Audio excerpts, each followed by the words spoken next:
ஐயோ நினைச்சாலே தலை வலிக்குது. பிரிண்ட் அவுட் எடுக்கணும், கொரியர் போடணும், என்ன பண்றதுன்னே தெரியல. ஏங்க நான் காலையிலேயே பிரிண்ட் அவுட்லாம் எடுத்து கொரியர் அனுப்பிச்சு விட்டுட்டேங்க.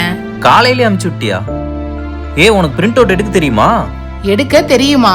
காலேஜ் படிக்கும் போதெல்லாம் பிரிண்ட் அவுட்லாம் நான் தாங்க எங்க லேப்ல எல்லாத்துக்குமே எடுப்பேன். அது மட்டும் இல்ல, பிசி கூட எனக்கு சர்வீஸ் பண்ண தெரியும். சுகந்தி, இதெல்லாம் நீ என்கிட்ட ஒரு நாள் கூட சொன்னதே இல்லையே. எங்கங்க என்ன சொல்ல விட்டுருக்கீங்க? நான் ஏதாவது பண்றேன்னு சொன்னாலே அதெல்லாம் உனக்கு என்ன தெரியும் அப்படின்னு சொல்லி என்ன ஆஃப் பண்ணிடுவீங்க. நான் மட்டும் இல்லைங்க, இங்க நிறைய பொண்ணுங்க தைரியசாலியும் திறமசாலியும் தான். ஆனா கல்யாணம் ஆனதுக்கு அப்புறமேட்டு உனக்கு ஒன்னும் தெரியாது ஒன்னும் தெரியாதுன்னு சொல்லியே அவங்கள மட்டம் தட்டி மக்காக்கிறீங்க. ஆமா சுகந்தி, உண்மைதான்.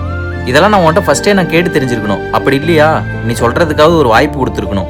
ரெண்டுமே இல்லாம நான் தான் தப்பு பண்ணிட்டேன். எனக்காவது இப்ப வாய்ப்பு கிடைச்சிருக்குங்க சொல்றதுக்கு.